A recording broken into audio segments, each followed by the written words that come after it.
Dalam kesempatan kali ini saya akan menayangkan beberapa video dan cuplikan video yang ada di channel ini, yaitu bagaimana seseorang berpindah keyakinan dari keyakinan Kristen ke Islam, dan saksikan sekarang bagaimana mereka bersaksi dengan keyakinan barunya. Assalamualaikum warahmatullahi wabarakatuh. Alhamdulillahirrahmanirrahim. Wassalatu wassalamu ala rasulillah. Senang sekali sekarang saya sedang dengan Ibu Esther nih Bu ya. Assalamualaikum. Siap. Bu Esther. Waalaikumsalam warahmatullahi wabarakatuh. Nah ini mumpung lagi di Jogja, banyak narasumber. Jadi alhamdulillah kita bisa ketemu di salah satu hotel di Yogyakarta. Mau ngobrol sebentar ya Bu ya. Siap Pak. Bu Esther ini kan dulu kan bersyahadat tahun lalu ya kalau nggak salah ya. Iya, sebenarnya pengesahan sih kok lebih tepatnya. Oh, pengesahan. Karena sebelumnya di tahun 2019 itu sudah sempat kita bersyahadat. Di mana? Tapi pada waktu itu ada ceritanya tuh kok. Jadi waktu itu kan anak sakit. Cuma sakitnya itu sepertinya non medis kok. Ya percaya nggak percaya ya kok ya.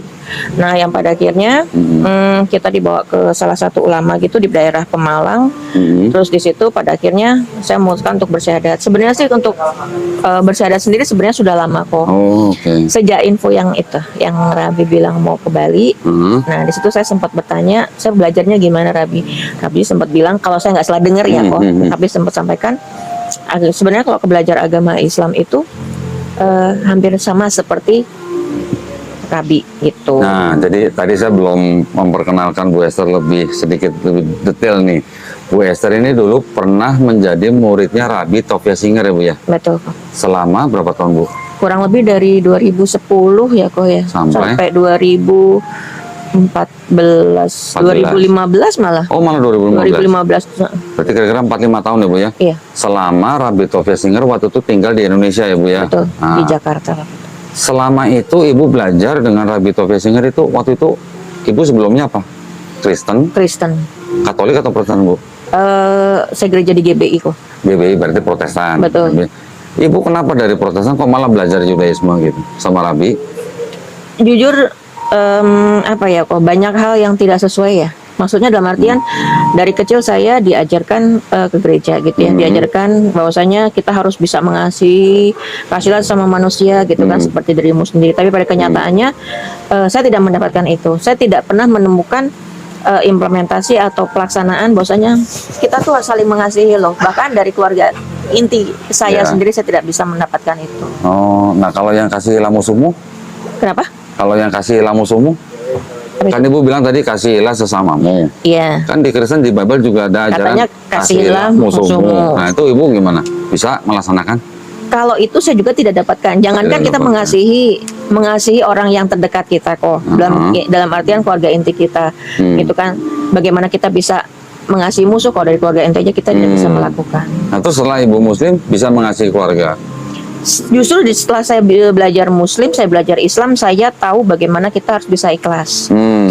Baik terutama dalam kondisi yang tidak mengenakan ya kok. Karena satu hal yang saya pernah ingat gitu kan, bahwasanya itu ada ulama atau siapa gitu bilang ke saya, dibilang ketika kamu memeluk agama Islam jangan pernah kamu berpikir enak, karena di sana itu kamu akan menemukan bahkan hal yang nggak enak yang nggak pernah kamu pikirkan kamu akan alami, kamu akan jalani. Tapi ketika kamu bisa belajar ikhlas, insya Allah kamu akan bisa menemukan sesuatu yang indah, dibilang gitu. Jadi dari situ saya bisa belajar bahwasanya oh seperti jangan-jangan dulu Ibu waktu masih Kristen itu dulu nggak bisa mengasihi keluarga inti karena nggak ada zaman Roh Kudus kali. Duh, bahasa roh aja punya kok. Bahasa roh. Oh dulu ya, oh ya gitu ya. Iya kan? Yang itu. Bahasa roh punya berapa bahasa roh Bu? Saya nggak ingat kok. Ya itulah. Iya. Tapi terus Ibu waktu itu dari GBI belajar Judaisme. Ya. Selama 4-5 tahun apa yang Ibu dapetin? Sebenarnya ketika saya belajar sama Rabi terutama ya kok saya bisa dapetin bahwasanya yang sebenarnya itu ajaran yang sebenarnya itu bagaimana itu. Jadi dalam artian seperti ini. Selama ini kan yang kita tahu bahwasanya acuan kita itu dari Perjanjian Baru ya kok. Tapi ternyata bukan itu. Justru Torah itu yang paling utama. Bahkan pedoman hidup kita pun dari Torah gitu kan. Ibaratnya hal yang paling simpel untuk kita lakukan, mungkin Esther tidak se-expert dengan Kodondi atau mungkin dengan yang lain gitu ya.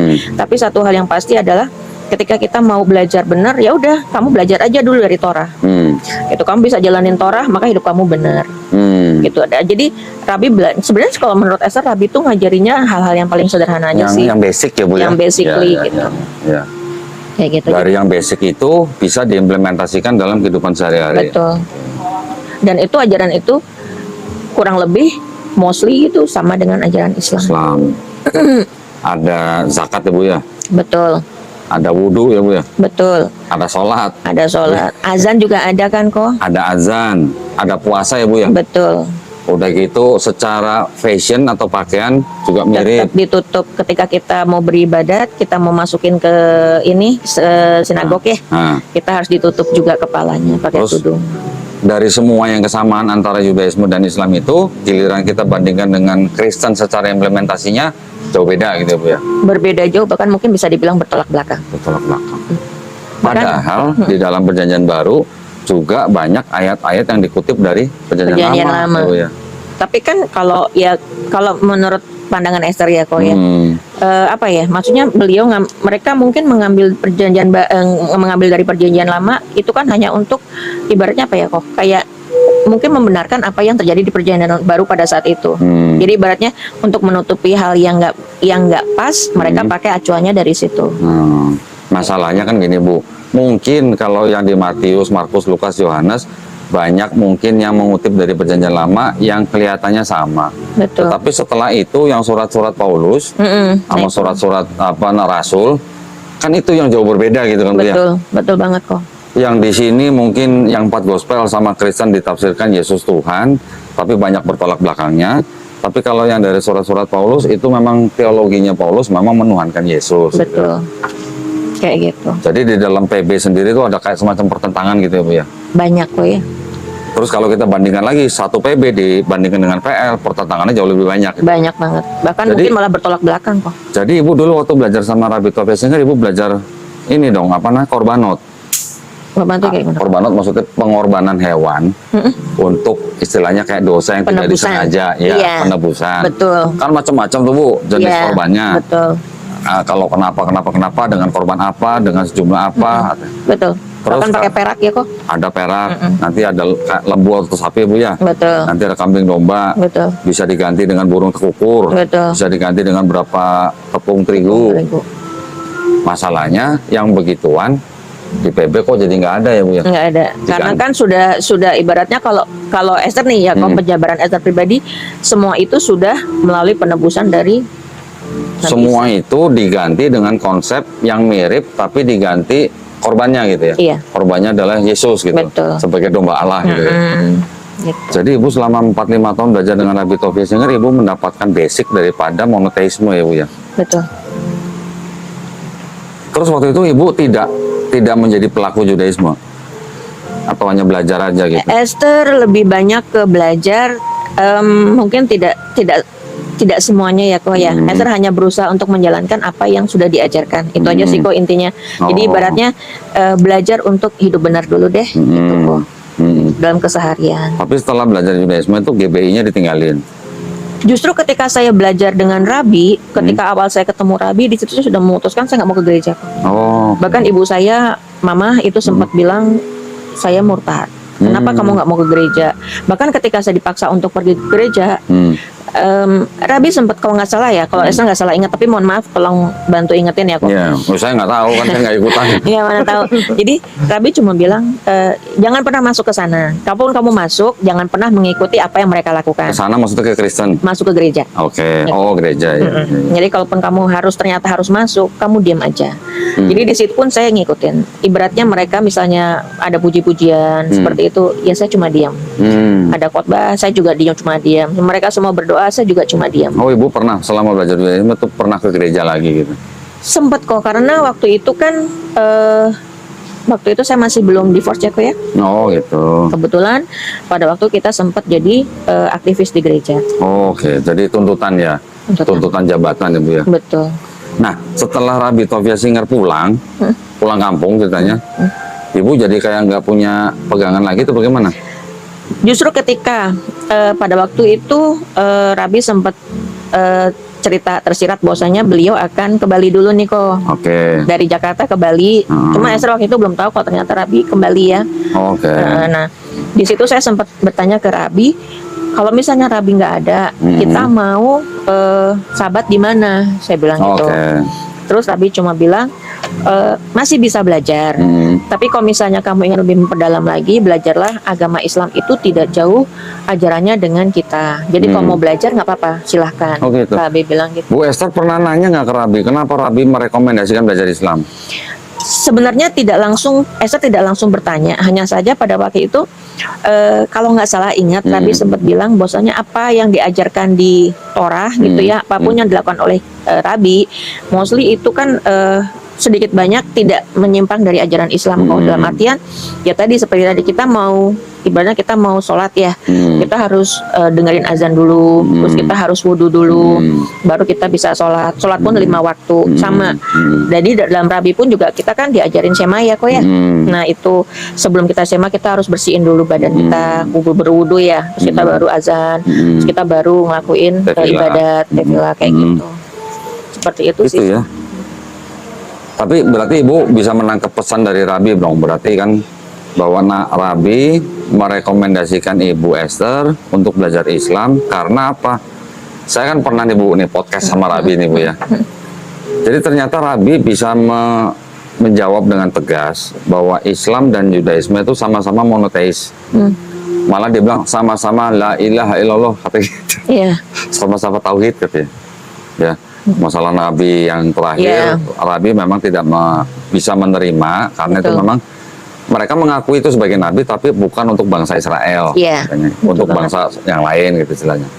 Tapi pada istilahnya dia berani juga menjawab bahwa Tuhan yang disembah oleh Muslim dan Tuhan yang disembah oleh orang Judaism itu sama. Betul. Berani ngomong begitu. Iya. Ya kan? Bahkan saya sampai nanya. Jadi Tuhan yang disembah oleh umat Islam itu sebenarnya sama dengan Tuhannya Abraham, Yakub dan Ishak. Sama. Berani ngomong gitu. Iya. Jadi mungkin itulah makanya Rabi menyarankan Bu Esther untuk belajar Islam ya. Betul kok. Terus Ibu belajar Islam berapa lama? Kalau di total dari tahun 2019 akhir sampai dengan hari ini kok. Gitu. Ya sebelum bersyahadat maksud saya. Sebelum bersyahadat kalau dibilang belajar ya paling Esther cuma sharing dengan anak gadis, dengan anak yang perempuan. Karena pada waktu itu kita berdua barengan kok. Kita syahadatnya barengan Esther dengan anak yang pertama. Anak ikut. Jadi ketika kita mau bersyahadat itu kita sama-sama memutuskan kok. Sampai jadi saya sering sharing dengan dia. Saya bilang gimana nih Kak kalau seperti ini? Oh iya mah nggak apa-apa. Ini kan ajaran dari Rabi seperti ini. Yuk kita belajar bareng-bareng. Seperti itu bahkan kan kebetulan eyangnya yang di sini beliau kan Muslim. Saya belajar sholat pun dari beliau kayak gitu. Jadi ada banyak hal gitu yang saya bisa belajar dari beliau gitu. Terus saya ketemu dengan MCY itu 22 Oktober tahun kemarin. Itu pada waktu anak saya yang laki-laki mau bersyahadat. Nyusul gitu ya. Masya Allah. 2019 sampai dengan 2023 saya berdoa, saya minta supaya saya dan anak-anak bisa barengan kok. Alhamdulillah di tanggal 22 Oktober itu pada akhirnya anak saya yang laki-laki bisa bersyahadat juga. Alhamdulillah. Tapi itu pun setelah perjuangan dia kok, dalam artian sebenarnya waktu dia dulu kan dia waktu SMA di Kediri kok. Sempat waktu di Kediri itu setelah dia tahu saya dengan kakaknya mualaf, dia sempat pengen ikutan. Hanya saja sama kakaknya cuma bilang gini, "Dek, kalau kamu belum yakin, jangan dulu," dia bilang gitu. "Kalau hati kamu sudah yakin, kamu baru. Karena memeluk Islam itu nggak mudah, berat," dia bilang kayak gitu. Terus udah gitu, dia sebenarnya kekeh kok pengen. Gitu. Cuma sama kakaknya masih belum boleh. Sampai pada akhirnya ketika dia lulus SMA, dia ikut kita di Jogja. Nah, dini hari jam 3 di tanggal 22 itu, dia tiba-tiba pagi-pagi chat saya. Karena kita beda kamar, dia cuma bilang, "Mah, pagi ini, pokoknya hari ini adik mau syahadat." Masya Allah. Dia bilang kayak gitu. Akhirnya saya langsung cari tahu kok. Saya cari, alhamdulillah saya ketemu MCY dari Instagram sudah ketemenan.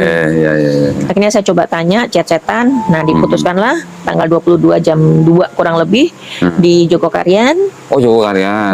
Nah, anak yang cowok juga bersyahadat, terus kita juga syahadat lagi. Oh ibu berarti bahagia banget ya. untuk legalitas. Hah? Ya, Bahagia banget dong berarti Banget, ibu sudah menemukan kebenaran dalam Islam, anak perempuan ikut bareng, anak laki-laki nyusul ya. ya. Komplit rasanya dong Bu ya. Alhamdulillah. Alhamdulillah. Tapi sebelum ibu mengulang syahadat yang di MCI itu, ibu udah pernah syahadat Sudah pernah di mana? di Pemalang kok. Jadi waktu Yang itu dengan orang yang belajar Iya. itu ya. Oke, Pemalang. kayak gitu. Oh teman yang di Pemalang itu ibu mungkin nggak dapat sertifikat gitu. Enggak, karena beliau kan ibaratnya Tokoh agama. tokoh agama di Ya, daerah ya, situ. ya, Itu ya. aja sih kok. Oke. Waduh, masya Allah. Tapi kalau anak ibu yang perempuan waktu itu ikut belajar sama Rabbi Taufik Singer juga, Ikut. bareng sama yang, ibu. bahkan yang laki-laki sempat ikut juga kok. Waduh. Sempat waktu itu. Oh gitu. Jadi ibu sempat belajar bahasa Ibrani juga sama Rabbi. Sempat. Gitu. Cuma saya masih belum bisa kok. Ya, tidak ya, ya. tidak nggak bisa pokoknya, tapi kalau untuk baca sedikit-sedikit Tidak masih mendalami bisa. lah ya. Iya. Alhamdulillah. Berarti ibu ini dari Protestan menuju Islam melalui Judaisme gitu ya. Betul. Saya baru nemuin yang begini. Tapi ada tuh. Ibu kalau pernah dengar kata apa nama Valen, pernah dengar? Pernah. Nah, sama. Valen juga begitu. Dari Kristen, Judaisme, Islam. Mungkin ini kan hanya ngobrolan ya. Kalau Kristen oke lah misalnya ditolak dengan alasan tertentu. Tapi pada waktu ke Judaism, monoteismenya ketemu. Tauhidnya ketemu gitu Bu ya. Tapi mungkin ada yang kurang. Saya nggak tahu persis pemeluk Judaisme kurangnya di mana. Baru pada waktu di Islam merasa cocok gitu. Iya. Begitu Bu, bener? Betul kok. Jadi ya apa ya? Maksudnya dalam Islam sendiri ada banyak hal yang bisa saya pelajari, saya dapatkan gitu kok. Bahkan yang nggak pernah saya bayangkan itu yang terjadi. Itu. Waktu ibu masuk Islam sama putrinya, begitu bersyahadat, terus sampai anak yang laki-laki ikut bersyahadat, itu ibu berarti melakukan ibadahnya tuh gimana? Ada kesulitan apa gitu? Kalau kesulitan pasti ya kok, karena dalam artian saya yakin sampai dengan hari ini juga sholat saya masih belum benar ya kok. Oke. Tapi eyangnya waktu itu sempat bilang gini ke saya, ketika kamu belajar untuk istiqomah menjalankan ajaran agama Islam, nggak apa-apa. Misalnya walaupun kamu ibaratnya kamu sholat pakai bahasa Indonesia pun nggak apa-apa. Itu belajar, yang penting kamu punya hati seperti itu. Jadi dalam sampai dengan hari ini ya saya hanya bisa belajar gimana sih ya Allah, saya pengen menjalankan sesuatu itu sesuai gitu ya, benar gitu intinya kok. Tapi ya mungkin karena yang membimbing juga kan terbatas ya kok, gitu. Kayak ketemu eyangnya kan tidak setiap hari ketemu gitu. Sementara kita kan bertiga sama-sama nih, ibaratnya kalau boleh. Kan ada Liana. Loh, iya maksudnya kalau di dalam lingkup kita keluarga kecil di rumah iya, gitu loh kok. Iya. Nah ibaratnya kita kan bertiga nih, ya paling kita belajarnya bareng-bareng aja gitu. Paling ya sekedar ngingetin sholat. Oke. Terus paling ya kalau misalnya waktunya puasa ya udah puasa yuk, seperti itu aja sih kok. Oke, tapi maksud saya pikir tadi bacaan sholat mah ibu nggak ada masalah sebenarnya kan? Kalau bacaan sholat. Sudah ya. Nah, saya tertarik tadi ibu bilang bahwa sholat kita belum benar. Gitu. Kan kita hanya bisa insya Allah Bu. Betul. Ya kan? Apa yang sudah kita lakukan dalam sholat, insya Allah diterima. Betul. Kan gitu Bu? Betul. Tetapi kan kita juga tidak pernah tahu apakah sholat kita itu sempurna atau tidak. Betul. Ya kan? Sesuai dengan tuntunan. Mau nggak Bu saya kasih tahu? Istilahnya kalau ini kan kayu nih Bu ya. Iya. Kayu kan tidak ada yang sempurna, mulus semua. Betul kok. Pasti ada yang bolong-bolong kan? Kan didempul, pakai dempul. Iya.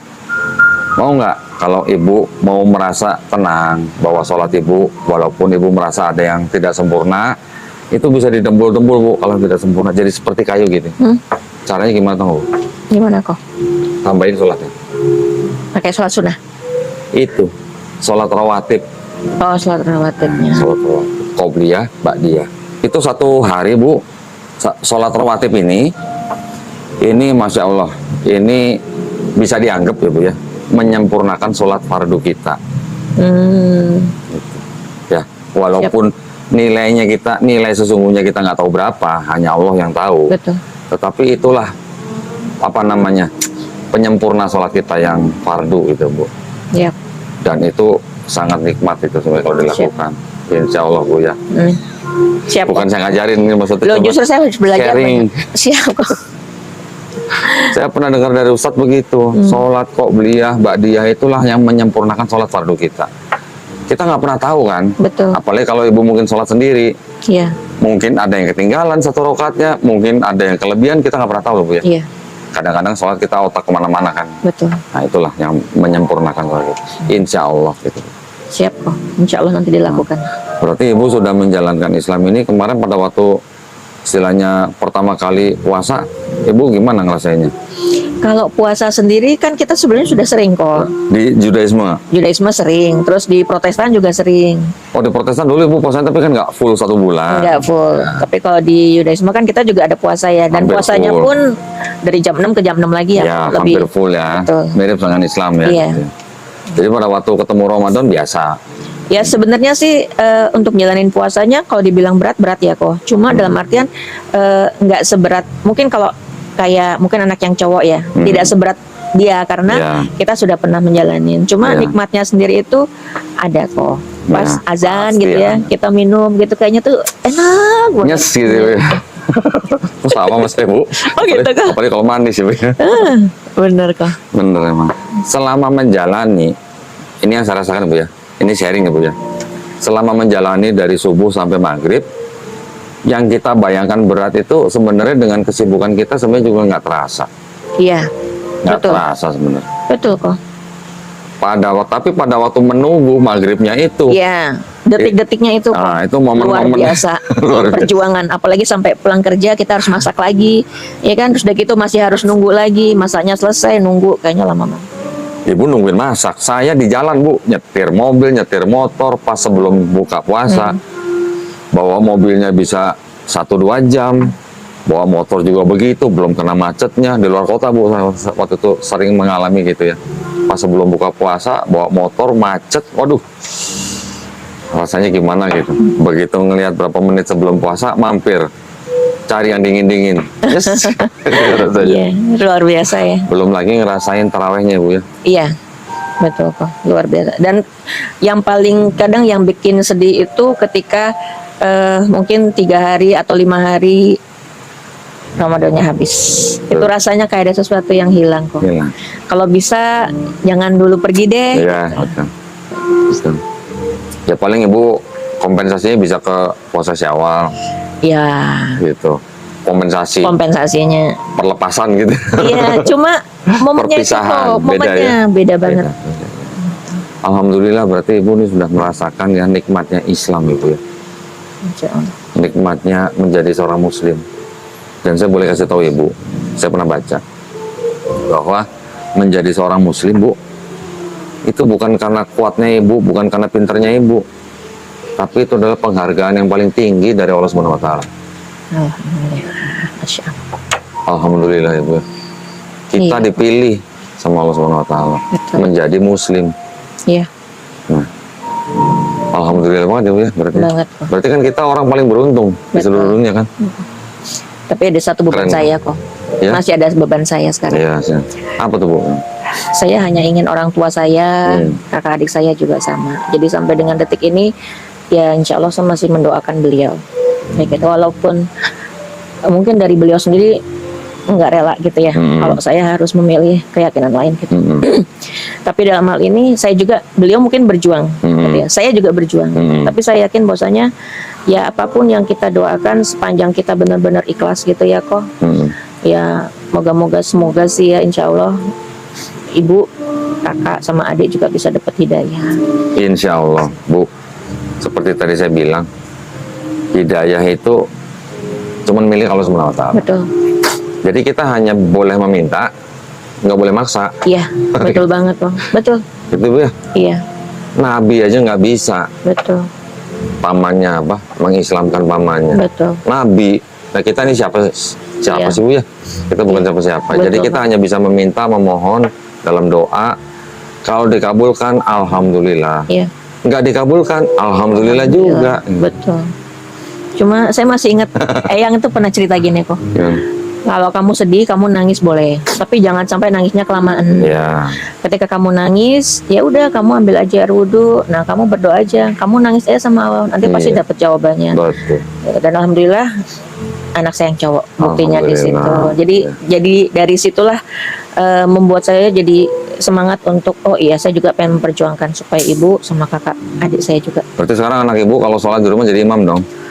Dia masih malu jujur kok. Oh, masih malu. Masih karena mungkin masih baru ya kok. Itu terkadang bisa kita saya nanya gitu ya, Dek, baca ini gimana, Dek, gitu kan. Terus dia malu mah. Ya udah nggak apa-apa gitu. Panggil guru ngaji privat, Bu. Panggil guru ngaji privat. Tidak seberapa biayanya, tapi sangat bermanfaat.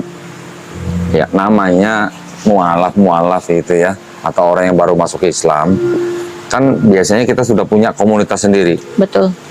Pada waktu kita berkumpul di komunitas baru, terus kita belum bisa apa-apa, misalnya belum bisa hafal surat atau baca Quran, pasti ada timbul rendah diri. Betul. Kita ngejarnya di rumah, Bu, private, ajak panggil guru privat, ngejar ketertinggalan kita tuh di situ. Iya, betul banget kok, benar Iya. sih. Nanti kalau sudah bisa, ini baru mengimbangi komunitas yang baru. Betul. Ya. Mudah-mudahan itu cepat, Bu, kalau itu mah. Amin. Harusnya. Dan insya Allah pasti dipermudah, Bu. Kalau Iya. privat ya, dan dengan niat yang benar, Betul. insya Allah dipermudah. Amin. Banyak orang yang memikirkan sesuatu yang belum tentu terjadi gitu. Iya. Benar. Belum dicobain udah takut duluan. Betul. Gitu. Ya kan, Bu ya. Benar kok. Insya Allah. Alhamdulillah senang sekali saya bisa ngobrol sama Bu Esther nih. Esther juga. Mudah-mudahan nanti bisa ketemu lagi, Bu ya, di Jakarta. Amin. Bu ya. Amin kok. Sering ke Jakarta, Bu? Belum juga sih kok. Insya Allah baru minggu depan ini. Kabar-kabarin, Bu ya. Insya Allah, Jakarta ya. Betul. Kalau saya lagi di Jakarta kita harus konten lagi, Bu. Masih banyak sebenarnya nih Bu Esther mau cerita, saya tahu nih sebenarnya nih. Nggak tahu pasti benar Iya kan? sih. Maksudnya ya karena gimana ya kok perjalanan dari kenal dengan Rabi kemudian sampai dengan saat ini gitu ya, itu benar-benar luar biasa. Ya. Sampai dengan pada akhirnya kita memutuskan untuk bersyahadat, itu jalan yang kita menuju ke syahadat itu tuh nggak mudah kok. Ya. 2 tahun anak saya harus sakit kok. Sakit tapi medis itu benar-benar tidak bisa menemukan. Bahkan dia harus minum obat antibiotik yang paling tinggi 1000 mg. Maksud Ibu sakit sebelum bersyahadat? Iya, sebelum bersyahadat. Dan sakitnya bukan sakit medis gitu? Bukan. Karena dokter spesialis manapun nggak bisa mendiagnosa anak saya sakit apa, Dok. Bahkan sampai dengan detik ini. Oh. Sampai sekarang masih sakit? Kalau dia dokter itu cuma bilang dia punya gangguan pencernaan. Ada juga yang bilang lambungnya super sensitif. Gitu. Tapi saya ketika saya nanya, ini maksudnya kaitannya kemana? Nggak ada yang bisa menentukan ini sakitnya tuh apa. Mohon maaf, Bu. Ibu sudah pernah coba dengan ruqyah? Ruqyah sudah, justru itu kok. Jadi sebelum kita bersyahadat itu, kita kan medis nih kok. Nah, terus pada akhirnya ketemulah dengan tokoh ulama yang tadi. Iya. Nah, begitu beliau doakan, itu semuanya keluar. Keluar semua kok. Bahkan si beliaunya ini sampai dia harus muntah-muntah berapa kali. Kepayahan. Bukan karena kepayahan, karena ada sesuatu yang beliau ambil. Iya, ya berat gitu lah buat beliau. Nanti aja kita cerita lagi. Biar kok Ini pasti menarik ini. Biar kok nantinya penasaran. Penasaran. Bu Esther, terima kasih banyak. Terima Ini kasih. karena masing-masing kita punya tugas nih Iya. di sini nih. Bu Esther juga mau keluar kota ya, Bu ya. Iya. Mudah-mudahan selamat di jalan, Bu. Amin, Sukses ya di Allah. pekerjaannya, Bu ya. Amin. Nah, insya Allah nanti kita bertemu kembali untuk sharing-sharing lagi, bagi-bagi juga cerita, bagi-bagi kisah pengalaman nikmatnya berislam, ya, Bu ya. Siap, Insya Allah, terima kasih banyak perhatiannya ya dari para pemirsa. Mudah-mudahan pembicaraan ringan kita ini bisa menebalkan iman ya, iman kita ya, Bu ya. Buat saya, buat Bu Esther dan juga buat para pemirsa. Insya Allah. Baik, kalau begitu kami izin pamit undur diri. Mudah-mudahan kita berjumpa kembali di konten-konten kita selanjutnya ya. Wabillahi taufiq wal hidayah. Wassalamualaikum warahmatullahi wabarakatuh. Makasih banyak ya, Bu ya. Selamat pagi kawan-kawanku sekalian dimanapun Anda berada. Dalam kesempatan kali ini saya akan menayangkan video seorang mu'alaf yang dimana mu'alaf ini dari golongan orang muslim, yaitu dari Kristen. Pada kesempatan kali ini saya akan menayangkan videonya. Jangan lupa tonton dan setelah prolog ini. Dan pada kali ini saya akan sedikit berbagi cerita dan berbagai kisah yang dimana para mualaf ini nantinya akan menjadi seorang dai kalau dia seorang laki-laki, dan ada yang menjadi seorang dai ya kalau dia seorang perempuan. Manakala nantinya mereka ini akan jadi seorang dai, maka kalianlah yang bisa mengawasi mereka di jalan kebenaran dan di jalan sesuai dengan ajaran dan keyakinan masing-masing. Pada kesempatan kali ini, kawan-kawanku sekalian, ini walaupun kalian nanti mu'alaf, ingat, di suatu tempat kalian berada tidak ada kenikmatan yang sesungguhnya selain kenikmatan dari Tuhan, dari Maha Pencipta, yaitu kenikmatan yang diberikan kepada kita semua, yaitu nikmat sehat dan nikmat segala macam. Dan itu adalah kenikmatan yang besar ketika kita masih melakukan berbagai hal kebaikan di dalam dunia, dan selalu mengucap syukur atas segala hal. Tinggal saudara-saudaraku yang mu'alaf, saya ingatkan kalian semua, nanti setelah kamu mu'alaf, jangan berharap engkau bahwa di sekelilingmu adalah orang yang selalu bersama engkau, orang yang selalu menemani engkau, orang yang selalu menjanjikan segalanya untuk engkau. Ingat, pada hakikatnya engkau hanya di awal, engkau disanjung, engkau diakui,